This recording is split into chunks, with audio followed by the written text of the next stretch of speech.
Hello friends, मैं मनजीत कुमार, आपका अपना चैनल पैराडॉक्स बीएससी में बहुत बहुत स्वागत है। आपको पिछले वीडियो में जो आपका सेंटअप एग्जाम हो रहा है जिसमें साइंस और मैथ का आपका वीडियो चढ़ा दिया गया है, आप देखे भी होंगे।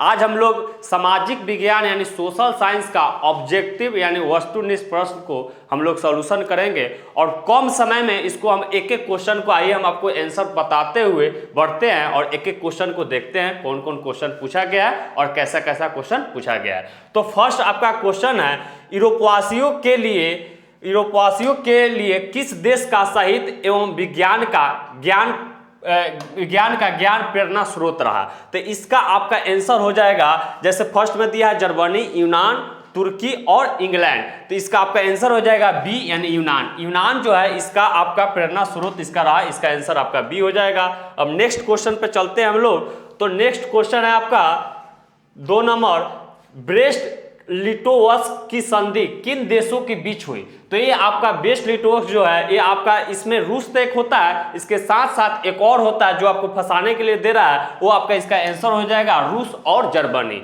अगला क्वेश्चन है आपका नेक्स्ट क्वेश्चन है 3rd नंबर, हिंद चीन में बसने वाले फ्रांसीसी को क्या कहा जाता है। जो हिंद चीन में बसता है यानी रहता है उस फ्रांसीसी को क्या कहा जाता है। तो वो जो है आपका ये आपका हो जाता है, हिंद चीन में बसने वाले फ्रांसीसी को कहा जाता है कुलोन, यानी आंसर इसका हो जाएगा सी, कुलोन। अब नेक्स्ट देखते हैं और नेक्स्ट क्वेश्चन है आपका अगला नंबर, वल्लभ भाई पटेल को सरदार की उपाधि किस किसान आंदोलन के दौरान दिया गया। तो एक आंदोलन चला था जिसको कहा जाता है बरदौली की संधि या आंदोलन, उसी में इनको सरदार की उपाधि दिया गया था। अगले क्वेश्चन पे चलते हैं और नेक्स्ट क्वेश्चन है आपका 5 नंबर, जमशेद जी टाटा ने Tata iron and steel company की स्थापना कब की थी। यानी ईस्वी पूछ दिया तो ईस्वी आपको रटना ही पड़ता है, तो आपका इसका आंसर हो जाएगा बी यानी 1907 में इसने स्थापना किया था। और नेक्स्ट क्वेश्चन आपका अगला है 6 नंबर, अस्थाई कृषि के प्रभाव से कैसे जमाखोरी संभव हुआ। तो इसमें आपका इसका आंसर हो जाएगा 6 नंबर का अस्थाई कृषि कर रहा है, इसलिए इसका आंसर आपका हो जाएगा ज्ञान यानी कि बी। ठीक, अब अगले क्वेश्चन पे चलते हैं। आर्थिक संकट के कारण यूरोप में कौन सी नई शासन प्रणाली का उदय हुआ था। यानी जब आर्थिक संकट लागू हुआ था उस समय कौन सी नई जो है आपका प्रणाली ये लागू हुआ था। तो इसका आपका आंसर हो जाएगा फ्रांसीसीवादी शासन, यही जो है आपको लागू हुआ था, आर्थिक संकट जब लागू हुआ था देश में उस समय। नेक्स्ट क्वेश्चन की ओर चलते हैं, कम समय में हम सारे क्वेश्चन को आपको कराते हैं जो स्टूडेंट पूछा गया है। अब नेक्स्ट क्वेश्चन है आपका, किस पत्र ने रातों रात वर्नाकुलर प्रेस एक्ट को बचाने के लिए भाषा बदल दिया। एक आपका एक्ट के जो भाषा बदला था वो आपका ये अमृत बाजार पत्रिका जो है ये रातों रात आपका भाषा बदल दिया था। तो इसका आंसर हो जाएगा सी। और नेक्स्ट क्वेश्चन है 9 नंबर, किस देश की सिविल सेवा परीक्षा ने मौद्रिक पुस्तकों यानी सामग्री की मांग बढ़ाई। तो जो अपना भारत है यानी कि इसका आंसर हो जाएगा बी। भारत ने अपने देश का जो है मौद्रिक जो है ये अपना मौद्रिक पुस्तक का मांग बढ़ाई थी कि मेरे भारत में जो है सिविल सेवा यानी जो आईएएस के जो है उसके लिए तैयारी किया जाता है और उसकी जरूरत होती है। नेक्स्ट क्वेश्चन आपका है 10 नंबर, ये क्वेश्चन है आपका, भूमंडलीकरण की शुरुआत किस दशक में हुआ। यानी दशक कहने का मतलब है कि ईस्वी, और ईस्वी इसमें आपका इसका हो जाएगा आंसर 1990, यानी कि इसका आंसर हो जाएगा ए, 1990 के दशक में इसकी शुरुआत की गई थी। तो इसका आंसर मारिएगा ए। अब अगला क्वेश्चन की ओर चलते हैं 11 नंबर, और 11 नंबर आपका क्वेश्चन है, बहुत अच्छा क्वेश्चन है और क्वेश्चन कर रहा है कि लैंगिक विभाजन है, लैंगिक विभाजन किस में बांटा गया है। तो इसका आंसर आपका हो जाएगा ए, स्त्री और पुरुष के बीच जैविक अंतर यानी वर्ग के अनुसार इसको बांटा गया है। और नेक्स्ट क्वेश्चन की ओर चलते हैं 12 नंबर क्वेश्चन है, संघ राज्य की एक विशेषता नहीं है। यानी संघ राज्य की इसमें सारे विशेषता होंगे, एक ऐसा ऑप्शन होगा जिसकी विशेषता नहीं होगी, वो है आपका इकहरी शासन व्यवस्था। ये नहीं होता है संघ राज्य की विशेषता, और तीनों ये जो है आपका विशेषता होती है। अगले क्वेश्चन 13 नंबर क्वेश्चन कहता है, सूचना के अधिकार आंदोलन की शुरुआत कहां से हुई थी, कौन से स्टेट से हुआ था, तो ये आपका आंसर हो जाएगा राजस्थान, यानी कि ए, यहां से सूचना का आंदोलन का स्टार्ट हुआ था। और अगला क्वेश्चन यहीं पे है, इसको देख लेते हैं 14 नंबर। एक क्वेश्चन कर रहा है, निम्नलिखित में से कौन सा प्रमुख उद्देश्य प्राय सभी राजनीतिक दलों को होता है, इसमें कौन ऐसा उद्देश्य है जो सभी देशों के लिए किया जाता है, तो ये आपका है सत्ता प्राप्त करना, यानी आंसर ए, सत्ता प्राप्त करना। और नेक्स्ट क्वेश्चन है 15 नंबर, 15वीं लोकसभा चुनाव से पूर्व लोकतंत्र में महिलाओं की भागीदारी क्या रहा है, यानी 15वीं जो लोकसभा चुनाव हुआ था उससे पहले महिला कितना % अपना वोट देती थी, यानी मतदान देती थी, तो वो अपना 10% यानी 10% वो अपना वोट करती थी। आज के डेट में बहुत आगे है इसके अपेक्षा। और अगले क्वेश्चन की ओर चलते हैं 16 नंबर। तो 16 नंबर का क्वेश्चन कहता है, राजनीतिक दलों की मान्यता और उनके चिन्हों किसके द्वारा प्रदान किया जाता है, यानी कोई भी राजनीतिक दल है जो खड़ा होता है उस पार्टी को चिन्ह जो मिलता है वो कौन प्रदान करता है, तो वो करता है निर्वाचन आयोग द्वारा, यानी सी इसका आंसर हो जाएगा। निर्वाचन आयोग द्वारा उसको चिन्ह देता है, वो कमल हो, लालटेन हो, जो भी हो, वगैरह वगैरह। और नेक्स्ट क्वेश्चन है 17 नंबर क्वेश्चन है, निम्नलिखित में से कौन भारतीय किसान यूनियन के प्रमुख नेता थे, यानी इसमें से कौन ऐसा नेता थे जो भारतीय यूनियन के उनका नेता थे, तो ये है आपका महेंद्र सिंह टिकैत, ये जो है आप उसका नेता रहे हैं उस समय। और अगले क्वेश्चन की ओर चलते हैं। और अगला क्वेश्चन है आपका, निम्नलिखित में से कौन राष्ट्रीय दल नहीं है, उसी से थोड़ा सा क्वेश्चन डिफरेंस कर दिया, राष्ट्रीय दल नहीं है, तो इसका आंसर हो जाएगा लोक जनशक्ति पार्टी, ये नहीं रहा था उस समय। और 19 नंबर क्वेश्चन की ओर चलते हैं। तो राजनीतिक दलों की नींव सर्वप्रथम किस देश में पड़ी है, यानी नींव जो डाला वो कौन ऐसा देश था जो नींव डाला, इसका तो यह है आपका ब्रिटेन, इसका आंसर हो जाएगा। और अगले क्वेश्चन की ओर चलते हैं 20 नंबर। निम्नलिखित में से किसे लोकतंत्र का प्राण माना जाता है, तो लोकतंत्र का प्राण या आत्मा वो जो है संविधान को माना जाता है, नहीं इसका आंसर हो जाएगा सी, संविधान, या आपको दे देगा आत्मा या प्राण, जो भी है क्वेश्चन में चेंज भी कर सकता है। और 21 नंबर क्वेश्चन है, समान ऊंचाई वाले स्थानों को मिलाने वाली काल्पनिक रेखा को क्या कहा जाता है, यानी कि ये ज्योग्राफी से आपका क्वेश्चन है, तो इसका आंसर आपका हो जाएगा समोच्च रेखा, यानी आंसर ए।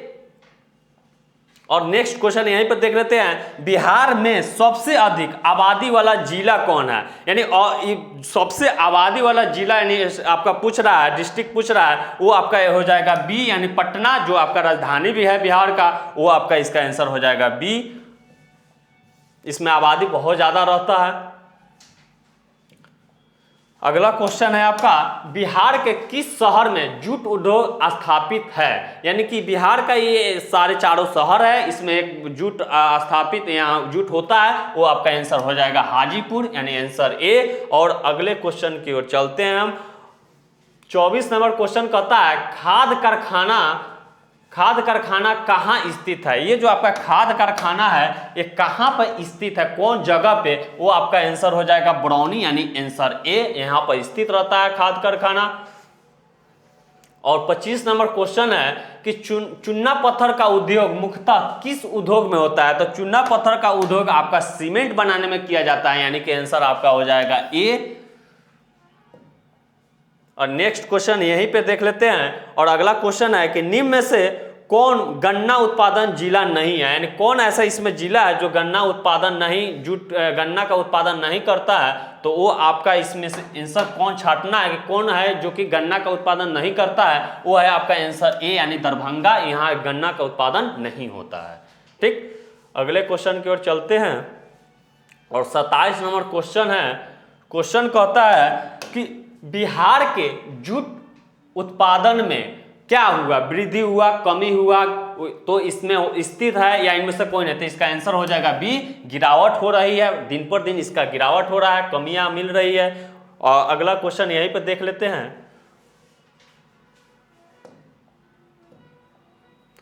नेक्स्ट क्वेश्चन है कि किस वर्ष इंडियन एयरलाइंस को इंडिया नाम दिया गया, यानी कि इसको इंडिया कब नाम दिया गया, तो ये आपका इसका आंसर हो जाएगा डी, यानी 2005 में इसका इंडिया एयरलाइंस ने इंडिया इसका नाम दिया। ठीक। ठीक, अब अगले क्वेश्चन पे चलते हैं। 29 नंबर क्वेश्चन देखिए, और 29 नंबर क्वेश्चन है आपका, हुगली औद्योगिकी प्रदेश का प्रमुख केंद्र कौन है? यानी हुगली जो है आपका, इसका केंद्र कौन है? तो इसका आंसर आपका हो जाएगा कोलकाता हावड़ा क्षेत्र, जिसका आंसर आपका डी।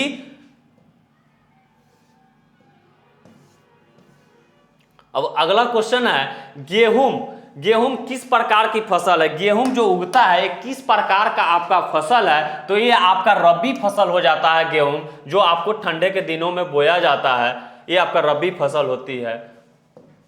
अगला क्वेश्चन है आपका 31 नंबर, यदि किसी वस्तु या सेवा का मूल्य 20 लाख से अधिक तथा 1 करोड़ से कम है तो उपभोक्ता शिकायत करेगा। यानी कि 20 लाख से ज्यादा और 1 करोड़ से कम हो तो उपभोक्ता कहां शिकायत करेगा? तो वो राज्य में यानी स्टेट में, राज्य आयोग में अपना शिकायत करेगा। और अगले क्वेश्चन की ओर चलते हैं। 32 नंबर क्वेश्चन है, निम्न में से कौन बहुराष्ट्रीय कंपनी है? यानी बहुराष्ट्रीय कंपनी जो है इनमें से कौन है? तो ये जो आपको दे रहा है इनमें से कोई नहीं, इनमें से सब, यानी सभी जो है, ये जो आपका फोर्स मोटर्स, कोको कोला, ये सारी जो है आपको बहुराष्ट्रीय कंपनी के अंतर्गत आता है। अगला क्वेश्चन है आपका, नई आर्थिक नीति का मुख्य विशेषता में से कौन सी एक विशेषता नहीं है? यानी कि इसमें से एक विशेषता जो नहीं है वो है आपका सामाजिकरण, ये नहीं आता है इसके अंतर्गत। 34 नंबर क्वेश्चन बोलता है, आर्थिक विकास के मुख्य रूप से 3 क्षेत्र है, निम्न में से कौन एक क्षेत्र नहीं है? यानी कि 3 क्षेत्र होती है, लेकिन एक क्षेत्र कौन है जो इसके अंतर्गत नहीं आता है, आर्थिक विकास के अंतर्गत नहीं आता है? वो आपको जैसे कृषि क्षेत्र दे दिया, उद्योग क्षेत्र, सेवा क्षेत्र देगा, इसमें से एक जो क्षेत्र है वो नहीं आता है, वो है आपका सेवा क्षेत्र। ये आर्थिक विकास के अंतर्गत नहीं आता है, आर्थिक विकास में सेवा नहीं किया जाता है। ठीक, अगले क्वेश्चन पे चलते हैं। 35 नंबर क्वेश्चन बोलता है, व्यवसायिक बैंकों का राष्ट्रीयकरण कब किया गया? ईस्वी पूछ रहा है कि इसका राष्ट्रीयकरण कब किया गया। तो इसका राष्ट्रीयकरण 1969 यानी 19969 के अंतर्गत, यानी कि 1969 के समय इसका राष्ट्रीयकरण किया गया। ठीक, अगला क्वेश्चन को देखते हैं यहीं पे।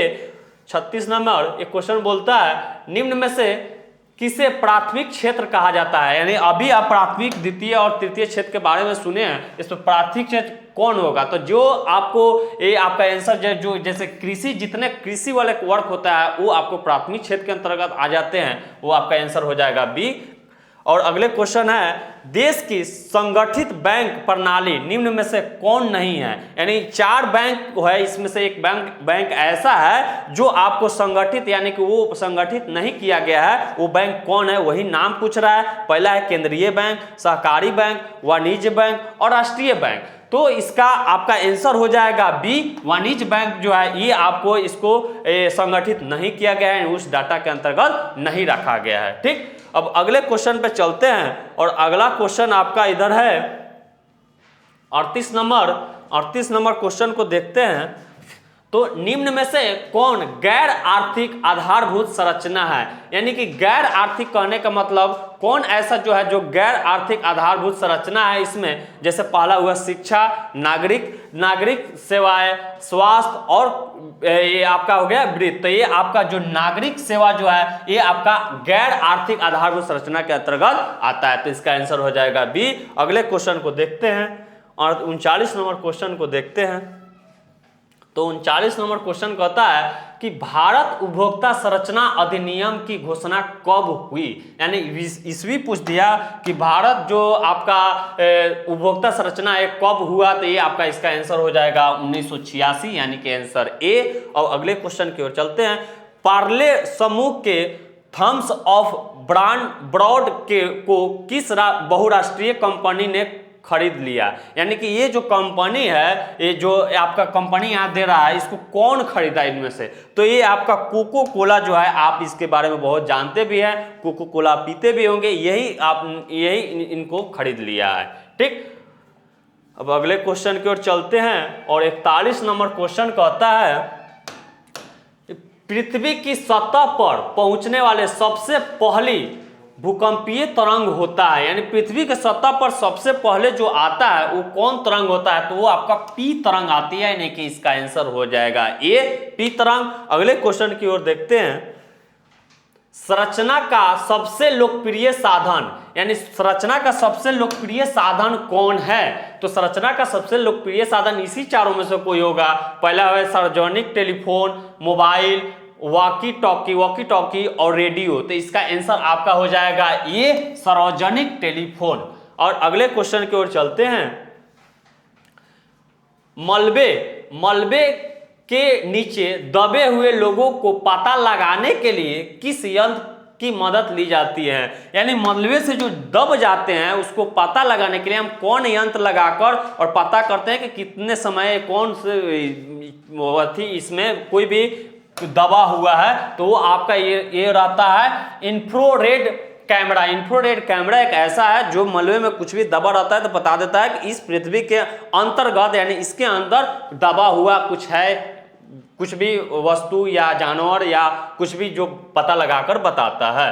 अब अगले क्वेश्चन की ओर चलते हैं। 44 नंबर क्वेश्चन कहता है उत्तराखंड है। अब उत्तराखंड की विशेषता आप जानिएगा तभी ना बताइएगा कि उत्तराखंड क्या है। तो उत्तराखंड है भूकंप प्रवण, सुनामी प्रवण, सुखाड़ प्रवण, इनमें से कोई नहीं। तो उत्तराखंड जो है आपका भूकंप पड़ना है। उत्तराखंड में अभी बहुत सारा चीज हुआ है, तो इसमें कौन आता है उत्तराखंड में, ये आपको बताना होगा। तो इसका आपका आंसर हो जाएगा सुनामी प्रवण, यानी सुनामी प्रवण यहाँ बहुत ज्यादा आता है। ठीक, अब अगले क्वेश्चन की ओर चलते हैं। 45 नंबर।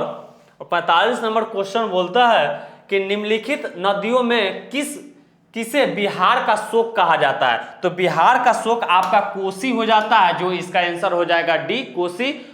ठीक, अब इस क्वेश्चन को हम देख लिए। अब अगले क्वेश्चन की ओर चलते हैं और अगला क्वेश्चन आपका 46 नंबर है। क्वेश्चन कहता है निम्नलिखित में से कौन मानव जनित आपदा है, यानी मानव जनित आपदा इनमें से कौन है जो मानव जनित आपदा है। पहला है सांप्रदायिक दंगा, आतंकवाद, महामारी, इनमें सभी, यानी मानव जनित में, यानी कि जो सांप्रदायिक दंगा ये भी मानव द्वारा होता है, आतंकवाद भी मानव यानी मनुष्य द्वारा भीड़ लगने से होता है, महामारी भी उन्हीं की गलतियां से होती है। तो इसका आंसर हो जाएगा आपका डी इनमें से सभी। अगले क्वेश्चन की ओर चलते हैं और अगला क्वेश्चन कहता है भूकंप है, यानी भूकंप क्या है। भूकंप को हम क्या कहेंगे, प्राकृतिक आपदा, मानव जनित आपदा, आपका सामान्य आपदा, इनमें से कोई नहीं। तो ये आपका प्राकृतिक आपदा है, इनमें से इनमें हम लोग कुछ नहीं करते हैं, ये आपका प्राकृतिक आपदा के अंतर्गत आता है। ठीक, अब अगले क्वेश्चन की ओर चलते हैं। सुखाड़ का कारण है, सुखाड़ कैसे आता है, किस किस कारणों से सुखाड़ आता है वो बताना है आपको। तो सुखाड़ आपका कम वर्षा, मानसूनी वर्षा के सीमित अवधि या अपर्याप्त जल संरक्षण या इनमें से सभी, यानी किस किस कारणों के कारण सुखाड़ आता है। तो इस चारों जो कारण है इसी कारण सुखाड़ आता है, तीनों, यानी इनमें से सभी, जो भी प्रॉब्लम होगी ये तीनों के वजह से आपके गांव में, आपके घरों के बगल में सुखाड़ होगा। ठीक, अगले क्वेश्चन की ओर चलते हैं और क्वेश्चन नंबर आपका तो ठीक, आपका 48 क्वेश्चन यहां से आपका हो गया, जो आपको आंसर मिला। अब आपका इसमें जो एक क्वेश्चन है 34 नंबर जो क्वेश्चन है उसमें थोड़ा सा इसमें डाउट है, पहले इसको हम क्लियर कर लेते हैं, क्योंकि वहां बताते समय हमें थोड़ा सा डाउट हुआ, सोचे हम लास्ट में आपको क्लियर करते चले। क्वेश्चन आपका जो है कहता है कि आर्थिक विकास के मुख्य रूप से 3 क्षेत्र है, निम्न में से कौन एक क्षेत्र नहीं है। आर्थिक विकास जो क्षेत्र है वो 3 क्षेत्र होता है, और इसमें आपका जो है फर्स्ट ये कृषि होता है, दूसरा उद्योग ये भी होता है, और तीसरा सेवा, ये तीनों क्षेत्र होता है। एक मनोरंजन क्षेत्र जो आपका जो है ये नहीं होता है, क्योंकि मनोरंजन क्षेत्र ये आपको उस क्षेत्र के अंतर्गत नहीं होता है, यानी कि इसका जो है आपका आंसर, इसका आंसर आपका हो जाएगा डी मनोरंजन क्षेत्र। और एक क्वेश्चन और थोड़ा सा डाउट है जो आपको हम क्लियर करते चले, ताकि आपको बाद में दिक्कतें नहीं आए कि आपको गलती आंसर मिल गया या आपको डाउट हो गया। वो क्वेश्चन नंबर आपका 37 है, आइए उसको भी देख लेते हैं। तो क्वेश्चन कहता है देश की संगठित बैंकिंग प्रणाली निम्नलिखित में से कौन नहीं है? यानी कि ये भी आपका इकोनॉमिक्स का क्वेश्चन है, वो भी आपका इकोनॉमिक्स का क्वेश्चन था। और फर्स्ट इसका ऑप्शन है केंद्रीय बैंक, वाणिज्य बैंक और सहकारी बैंक, ये तीनों है। और एक जो है ये राष्ट्रीय बैंक, ये उसके अंतर्गत नहीं आता है। इसका जो है आपका संगठित उसमें नहीं किया गया है, इंक्लूड नहीं किया गया है। ये रहा आपका सामाजिक विज्ञान यानी सोशल साइंस का टोटल ऑब्जेक्टिव क्वेश्चन का आंसर, और बहुत अच्छे से आपको समझाया हम। अब अगले क्लास में हम जो इसका सब्जेक्टिव क्वेश्चन है सोशल साइंस को, उसको हम आपको आंसर कराएंगे और लिखने का तरीका बताएंगे, आप कैसे लिखेंगे कि आपको फाइनल पूरे फुल में फुल मार्क्स मिले। तब तक के लिए बने लिए, ओके बाय, थैंक यू।